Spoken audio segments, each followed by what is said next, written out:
ಓಮಜ್ಞಾನತಿಮಿರಾಂಧಸ್ಯ ಜ್ಞಾನಾಂಜನಶಲಾಕಯಾ ಚಕ್ಷುರುನ್ಮಿಲಿತಂ ಯೇನ ತಸ್ಮೈ ಶ್ರೀ ಗುರುವೇ ನಮಃ. ನಮೋ ಓಂ ವಿಷ್ಣುಪಾದಾಯ ಕೃಷ್ಣಪ್ರೇಷ್ಠಾಯ ಭೂತಲೆ ಶ್ರೀಮತೆ ಭಕ್ತಿ ವೇದಾಂತ ಸ್ವಾಮಿನಿತಿ ನಾಮಿನೆ. ನಮಸ್ತೆ ಸರಸ್ವತಿ ದೇವೆ ಗೌರವಾಣಿ ಪ್ರಚಾರಿಣೆ ನಿರ್ವಿಶೇಷ ಶೂನ್ಯವಾದಿ ಪಾಶ್ಚಾತ್ಯ ದೇಶತಾರಿಣಿ. जय श्री कृष्ण चैतन्य प्रभु नित्यानंद श्री अद्वैत गदाधर श्रीवासादि गौरभक्तवृंद. हरे कृष्णा कृष्ण कृष्ण हरे हरे, हरे राम राम राम हरे हरे. हरे कृष्ण. एल्रिगू आत्मीय स्वागत. भगवद्गीता यथारूप अध्याय 10 श्लोक 15. स्वयं एव आत्मना आत्मानं वेत्ता त्वं पुरुषोत्तमा भूतभावन भूतेश देवदेव जगत्पते. ಅನುವಾದ: ಓ ಪುರುಷೋತ್ತಮನೇ, ಎಲ್ಲದರ ಮೂಲನೆ, ಎಲ್ಲದರ ಪ್ರಭುವೇ, ದೇವದೇವನೇ, ಜಗತ್ಪತಿಯೇ, ವಾಸ್ತವವಾಗಿ ನಿನ್ನ ಅಂತರಂಗ ಶಕ್ತಿಯಿಂದ ನೀನೊಬ್ಬನೇ ನಿನ್ನನ್ನು ಅರ್ಥ ಮಾಡಿಕೊಳ್ಳಬಲ್ಲೆ. ಭಾವಾರ್ಥ: ಅರ್ಜುನ ಮತ್ತು ಅವನ ಅನುಯಾಯಿಗಳಂತೆ ಭಕ್ತಿ ಸೇವೆಯನ್ನು ಸಲ್ಲಿಸಿ ಕೃಷ್ಣನೊಡನೆ ಸಂಬಂಧವನ್ನು ಪಡೆದುಕೊಂಡವರು ಮಾತ್ರ ಪರಮಪ್ರಭು ಕೃಷ್ಣನನ್ನು ಅರ್ಥ ಮಾಡಿಕೊಳ್ಳಬಲ್ಲರು. ರಾಕ್ಷಸಿ ಅಥವಾ ನಾಸ್ತಿಕ ಮನೋಧರ್ಮದವರು ಕೃಷ್ಣನನ್ನು ಅರ್ಥ ಮಾಡಿಕೊಳ್ಳಲಾರರು. ಮನುಷ್ಯನನ್ನು ಪ್ರಭುವಿನಿಂದ ಬೇರೆಡೆ ಒಯ್ಯುವ ಮಾನಸಿಕ ಊಹಾಪೋಹವು ಪರಮ ಪಾಪ. ಕೃಷ್ಣನನ್ನು ತಿಳಿಯದವರು ಭಗವದ್ಗೀತೆಯ ಬಗ್ಗೆ ಮಾತನಾಡಲು ಹೋಗಬಾರದು. ಭಗವದ್ಗೀತೆಯು ಕೃಷ್ಣನು ಹೇಳಿದ್ದು, ಅದು ಕೃಷ್ಣ ವಿಜ್ಞಾನವಾದದ್ದರಿಂದ ಅರ್ಜುನನು ಅರ್ಥ ಮಾಡಿಕೊಂಡಂತೆ ಅದನ್ನು ಕೃಷ್ಣನಿಂದಲೇ ತಿಳಿದುಕೊಳ್ಳಬೇಕು. ಅದನ್ನು ನಾಸ್ತಿಕರಿಂದ ಸ್ವೀಕರಿಸಬಾರದು. ಶ್ರೀಮದ್ ಭಾಗವತದಲ್ಲಿ 1ನೇ ಸ್ಕಂದ 2ನೇ ಅಧ್ಯಾಯ 11ನೇ ಶ್ಲೋಕದಲ್ಲಿ ಹೇಳಿರುವಂತೆ, ವದಂತಿ ತತ್ವಮಿದಸ್ತತ್ವಂ ಯಜ್ಞಾನಂ ಅದ್ವಯಂ ಬ್ರಹ್ಮೇತಿ ಪರಮಾತ್ಮೇತಿ ಭಗವಾನ್ ಇತಿ ಶಬ್ಯತೆ.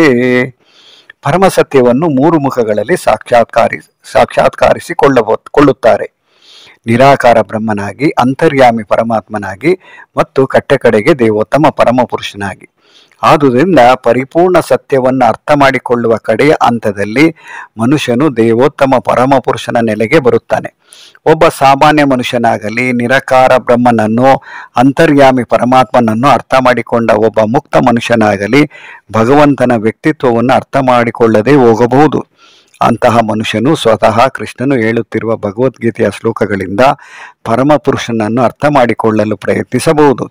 ಕೆಲವೊಮ್ಮೆ ನಿರಾಕಾರವಾದಿಗಳು ಕೃಷ್ಣನನ್ನು ಭಗವಾನ್ ಎಂದು ಒಪ್ಪಿಕೊಳ್ಳುತ್ತಾರೆ ಅಥವಾ ಆತನ ಅಧಿಕಾರವನ್ನು ಒಪ್ಪಿಕೊಳ್ಳುತ್ತಾರೆ. ಆದರೂ ಮುಕ್ತರಾದವರು ಹಲವರು ಕೃಷ್ಣನನ್ನು ಪುರುಷೋತ್ತಮ ಎಂದು ಒಪ್ಪಿಕೊಳ್ಳಲಾರರು. ಆದುದರಿಂದ ಅರ್ಜುನನು ಅವನನ್ನು ಪುರುಷೋತ್ತಮ ಎಂದು ಸಂಬೋಧಿಸುತ್ತಾನೆ. ಕೃಷ್ಣನು ಎಲ್ಲ ಜೀವಿಗಳ ತಂದೆ ಎನ್ನುವುದನ್ನು ಮನುಷ್ಯನು ಅರ್ಥ ಮಾಡಿಕೊಳ್ಳದೆ ಹೋಗಬಹುದು.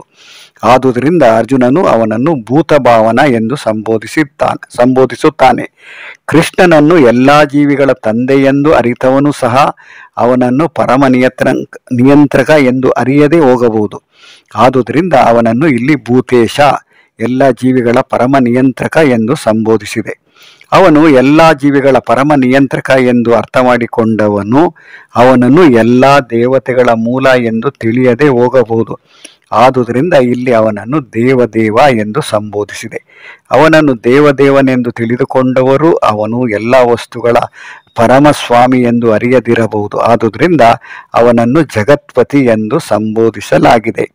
ಹೀಗೆ ಅರ್ಜುನನ ಸಾಕ್ಷಾತ್ಕಾರದಿಂದ ಕೃಷ್ಣನ ವಿಷಯದ ಸತ್ಯವನ್ನು ಇಲ್ಲಿ ಸ್ಥಾಪಿಸಲಾಗಿದೆ. ಕೃಷ್ಣನು ಇರುವಂತೆ ಅವನನ್ನು ಅರ್ಥ ಮಾಡಿಕೊಳ್ಳಲು ನಾವು ಅರ್ಜುನನ ಹೆಜ್ಜೆಗಳಲ್ಲಿ ಹೆಜ್ಜೆ ಇಡಬೇಕು. ಹರೇ ಕೃಷ್ಣ. ಇಲ್ಲಿಗೆ ಭಾವಾರ್ಥ ಮುಕ್ತಾಯ ಆಗುತ್ತೆ. ಏನು ಹಿಂದಿನ ಶ್ಲೋಕದಲ್ಲಿ ಕೃಷ್ಣನನ್ನು ಯಾವ ರೀತಿ ಅರ್ಥ ಮಾಡ್ಕೊಳ್ಳೋದು ಅನ್ನೋದನ್ನು ಅರ್ಜುನ ಇಲ್ಲಿ ಮತ್ತೆ ಮುಂದುವರಿಸ್ತಾ ಈ ಶ್ಲೋಕದಲ್ಲಿ ಕೂಡ ಕೃಷ್ಣನನ್ನು ಪುರುಷೋತ್ತಮ ಅಂತ ಕರಿತಾ ಇದ್ದಾನೆ. ನಂತರ ದೇವದೇವ ಅಂತ ಕರಿತಾ ಇದ್ದಾನೆ. ಎಲ್ಲದರ ಪ್ರಭುವೇ ಅಂತ ಕೂಡ ಹೇಳ್ತಾ ಇದ್ದಾನೆ. ನಂತರ ಜಗತ್ಪತಿ ಅಂತ ಹೇಳ್ತಾ ಇದ್ದಾನೆ. ಆದರೆ ಎಲ್ಲ ರೀತಿಯಲ್ಲೂ ಭಗವಂತನನ್ನು ಯಾತಕ್ಕೆ ಇಷ್ಟೆಲ್ಲ ಶಬ್ದದಿಂದ ಭಗವಂತನನ್ನು ಹೊಗಳ್ತಾ ಇದ್ದಾನೆ ಅಥವಾ ಭಗವಂತನನ್ನು ಒಪ್ಕೊಳ್ತಾ ಇದ್ದಾನೆ ಅಂದರೆ, ಸಾಮಾನ್ಯ ಜನರಿಗೆ ದೇವೋತ್ತಮ ಪರಮಪುರುಷ ಕೃಷ್ಣ ಅಂತ ಒಪ್ಕೊಳ್ಳೋದಕ್ಕೆ ಕಷ್ಟ ಆಗತ್ತೆ. ಅದರಲ್ಲೂ ಸಾಮಾನ್ಯವಾಗಿ ಭಾರತದಲ್ಲಿ ಲಕ್ಷಾಂತರ ದೇವಸ್ಥಾನಗಳಿದೆ. ಅದರಲ್ಲೂ ನೋಡೋದಾದರೆ 33 ಕೋಟಿ ದೇವತೆಗಳ ದೇವಸ್ಥಾನಗಳು ಸಾಕಷ್ಟು ಇದೆ. ಅದರಲ್ಲಿ ದೇವತೆ ಯಾರು, ದೇವರು ಯಾರು ಅನ್ನೋದನ್ನು ಅವ್ರಿಗೆ ಅರ್ಥ ಮಾಡ್ಕೊಳ್ಳೋದಕ್ಕೆ ಈಗಲೂ ಕೂಡ ಸಾಧ್ಯ ಆಗಿಲ್ಲ ಕೆಲವರಿಗೆ. ಕೆಲವರ ದೃಷ್ಟಿಯಲ್ಲಿ ಈಶ್ವರನೇ ಸರ್ವೋತ್ತಮ ಅಂತ ಹೇಳ್ತಾರೆ, ನಂತರ ಕೆಲವರು ವಾಯು ಸರ್ವೋತ್ತಮ ಅಂತ ಹೇಳ್ತಾರೆ, ನಂತರ ದೇವಿ ತಾಯಿ ಇಲ್ಲದೆ ಯಾರೂ ಸಾಧ್ಯನೇ ಇಲ್ಲ ಬರೋದಕ್ಕೆ ಅಂತ ಹೇಳ್ತಾರೆ. ಇದೇ ರೀತಿ ನೋಡ್ತಾ ಹೋದರೆ ಬ್ರಹ್ಮ ಇರ್ಬೋದು, ಶಿವ ಇರ್ಬೋದು, ಇಂದ್ರ ಇರ್ಬೋದು, ವರುಣ ಇರ್ಬೋದು, ಚಂದ್ರ ಇರ್ಬೋದು, ಅಥವಾ ವಾಯು ಇರ್ಬೋದು, ಅಗ್ನಿ ಇರ್ಬೋದು, ಈಗೆಲ್ಲ ನಾವು ನೋಡ್ತಾ ಹೋದರೆ ದೇವತೆಗಳು ಎಷ್ಟೊಂದು ಜನ ದೇವತೆಗಳಿದ್ದಾರೆ. ಈ 33 ಕೋಟಿ ದೇವತೆಗಳಲ್ಲಿ ಅವರ ಅಭಿಮಾನಿಗಳು ಎಷ್ಟು ಜನ ಇದ್ದಾರೆ. ನಂತರ ಕೆಲವರು, ಅದರಲ್ಲೂ ಕೆಲವರು ವಿಷ್ಣು ಭಕ್ತರಿರ್ತಾರೆ, ಕೆಲವರು ನಾರಾಯಣನ ಭಕ್ತರಿರ್ತಾರೆ, ಕೆಲವರು ಕೃಷ್ಣನ ಭಕ್ತರಿರ್ತಾರೆ, ಕೆಲವರು ರಾಮನ ಭಕ್ತರಿರ್ತಾರೆ. ಆದರೆ ಕೃಷ್ಣನೇ ಸರ್ವೋತ್ತಮ ಪುರುಷೋತ್ತಮ ಅಂತ ಇಲ್ಲಿ ಅರ್ಜುನ ಮೊಟ್ಟ ಮೊದಲನೇದಾಗಿ ಹೇಳ್ತಾ ಇದ್ದಾನೆ. ಓ ಪುರುಷೋತ್ತಮನೇ, ಎಲ್ಲದರ ಮೂಲನೇ, ಎಲ್ಲದರ ಪ್ರಭುವೇ, ದೇವದೇವನೇ, ಜಗತ್ಪತಿಯೇ ಅಂತ ಯಾತಕ್ಕೆ ಹೇಳ್ತಾ ಇದ್ದಾನೆ ಅಂದರೆ, ಅರ್ಜುನ ಕೃಷ್ಣನನ್ನು ಅರ್ಥ ಮಾಡ್ಕೊಂಡಿದ್ದಾನೆ. ಈಗ ಸುಮಾರು 10 ಅಧ್ಯಾಯದಲ್ಲಿ ಏನು ನಾವು ಭಗವದ್ಗೀತೆಯನ್ನು ನಾವು ಓದ್ತಾ ಬಂದ್ವಿ, ಏನು ಕರ್ಮಯೋಗ ಆಯಿತು, ನಂತರ ಭಕ್ತಿ ಯೋಗದಲ್ಲಿ ನಾವು ಈಗ ಚರ್ಚೆ ಮಾಡ್ತಾ ಇದ್ವಿ. ಅದರಲ್ಲೂ ಮುಖ್ಯವಾಗಿ 10ನೇ ಅಧ್ಯಾಯದ ನಾವು ಚರ್ಚೆ ಮಾಡುವಾಗ ಕೃಷ್ಣನ ಏನು ರೂಪ ಇರ್ಬೋದು, ಕೃಷ್ಣನ ಕಾರ್ಯಗಳಿರ್ಬೋದು, ಅದನ್ನು ಕೃಷ್ಣನೇ ಹೇಳ್ಕೊಂಡಾಗ ಅರ್ಜುನ ಕೃಷ್ಣನನ್ನು ದೇವೋತ್ತಮ ಪರಮ ಪುರುಷ ಅಂತ ಒಪ್ಕೊಳ್ತಾನೆ. ಒಪ್ಕೊಂಡು ಯಾವ ರೀತಿ ಬೇರೆಯವ್ರಿಗೆ ಯಾತಕ್ಕೆ ಕೃಷ್ಣನನ್ನು ಅರ್ಥ ಮಾಡ್ಕೊಳ್ಳೋಕ್ಕಾಗೋದಿಲ್ಲ ಅನ್ನೋದನ್ನು ಕೂಡ ಇಲ್ಲಿ ಪ್ರಭುಪಾದರು ಭಾವಾರ್ಥದಲ್ಲಿ ಏನು ಭಾಗವತದ ಒಂದು ಶ್ಲೋಕ ಕೂಡ ಕೊಟ್ಟಿದ್ದಾರೆ. ಅದರಲ್ಲಿ ಕೆಲವರು ಏನು ತಿಳ್ಕೊಂಡಿದ್ದಾರೆ, ಭಗವಂತ ಎಲ್ಲ ಕಡೆ ಇದ್ದಾನೆ, ಸರ್ವಂತರ್ಯಾಮಿ ಅಂತ ತಿಳ್ಕೊಂಡಿದ್ದಾರೆ. ಇನ್ನು ಕೆಲವರು ಭಗವಂತ ನಿರಾಕಾರ ಅಂತ ತಿಳ್ಕೊಂಡಿದ್ದಾರೆ. ಇನ್ನು ಕೆಲವರು ಮಾತ್ರ ಕೃಷ್ಣನನ್ನು ದೇವೋತ್ತಮ ಪರಮ ಪುರುಷ ಅಂತ ತಿಳ್ಕೊಳ್ತಾರೆ. ಆ ರೀತಿ ನೋಡೋದಾದರೆ ಇಲ್ಲಿ ಪರಮ ಸತ್ಯವನ್ನು 3 ಮುಖಗಳಲ್ಲಿ ನಾವು ಸಾಕ್ಷಾತ್ಕಾರ ಮಾಡ್ಕೋಬೋದು ಅನ್ನೋದನ್ನು ಕೂಡ ಇಲ್ಲಿ ಶ್ರೀಮದ್ ಭಾಗವತದ ಶ್ಲೋಕದಿಂದ ನಮಗೆ ಪ್ರಭುಪಾದರು ಭಾವಾರ್ಥದಲ್ಲಿ ಕೊಟ್ಟಿದ್ದಾರೆ.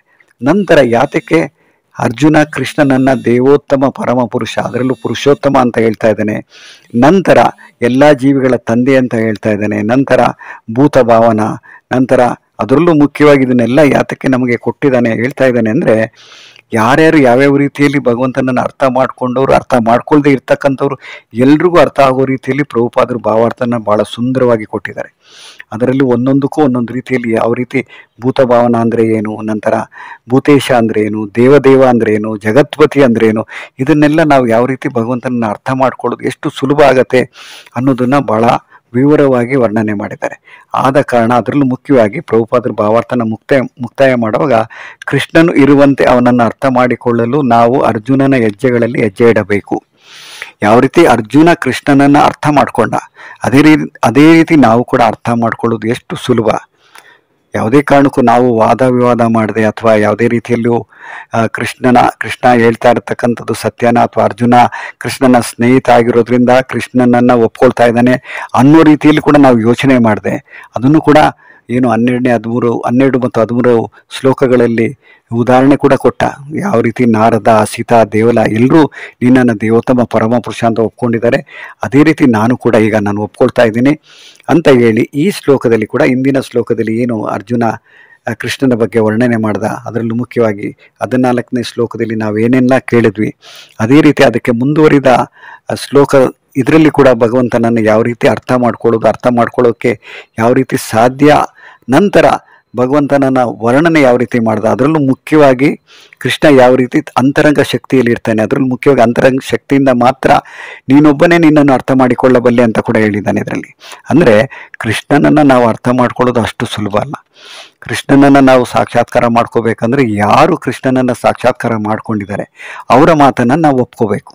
ಅಂದರೆ ಭಗವಂತನ ಪರಿಶುದ್ಧ ಭಕ್ತರಾಗಿರ್ತಕ್ಕಂಥ ಭಗವಂತನ ಶುದ್ಧ ಭಕ್ತರು ಯಾವ ರೀತಿ ಇಲ್ಲಿ ಅನುವಾದ ಭಾವಾರ್ಥ ಕೊಟ್ಟಿರ್ತಾರೆ, ಅದರಲ್ಲಿ ಮುಖ್ಯವಾಗಿ ಪ್ರಭುಪಾದರು ಯಾವ ರೀತಿ ನಮಗೆ ಭಗವದ್ಗೀತೆ ಯಥಾರೂಪವಾಗಿ ಕೊಟ್ಟಿದ್ದಾರೆ, ಅರ್ಜುನ ಯಾವ ರೀತಿ ಕೃಷ್ಣನನ್ನು ಅರ್ಥ ಮಾಡಿಕೊಂಡ ಅದನ್ನು ಇಲ್ಲಿ ಏನೆಲ್ಲ ಹೇಳ್ತಾ ಇದ್ದಾನೆ ಅರ್ಜುನ ಕೃಷ್ಣನ ಬಗ್ಗೆ, ನಂತರ ಭಾವಾರ್ಥದಲ್ಲಿ ಅರ್ಜುನ ಯಾವ ರೀತಿ ಅರ್ಥ ಮಾಡಿಕೊಂಡ ಅನ್ನೋದನ್ನು ಕೂಡ ನಮಗೆ ವಿವರವಾಗಿ ಕೊಟ್ಟಿರೋದ್ರಿಂದ ನಾವು ಕೂಡ ಅರ್ಜುನನ ದಾರಿಯನ್ನು ನಾವು ಕೂಡ ಕ್ರಮಿಸಿದರೆ, ಅಂದರೆ ಅರ್ಜುನನ ದಾರಿಯಲ್ಲಿ ನಾವು ಕೂಡ ಹೋದರೆ ನಾವು ಕೂಡ ಸುಲಭವಾಗಿ ಭಗವಂತನನ್ನು ಅರ್ಥ ಮಾಡ್ಕೊಳ್ಳೋದು ಸಾಧ್ಯ ಆಗತ್ತೆ. ಇಲ್ಲದೆ ಹೋದರೆ ನಾವು ಊಹಾಪೋಹ ಮಾಡ್ತಾ ಹೋಗ್ತಾ ಇದ್ರೆ ಕೃಷ್ಣ ಈ ಥರ ಇರ್ಬೋದು, ಆ ಥರ ಇರ್ಬೋದು, ಅಥವಾ ಕೃಷ್ಣನಿಗಿಂತ ನಾಲ್ಕೈ ಇರ್ತಕ್ಕಂಥ ವಿಷ್ಣು ದೊಡ್ಡವನು ಇರ್ಬೋದು, ಅಥವಾ ನಾರಾಯಣ ದೊಡ್ಡವನು ಇರ್ಬೋದು, ಈ ರೀತಿ ನಾವು ಯೋಚನೆ ಮಾಡ್ತಾ ಹೋಗ್ತಾ ಇದ್ರೆ ಅದಕ್ಕೆ ಮುಕ್ತಾಯನೇ ಇರೋದಿಲ್ಲ.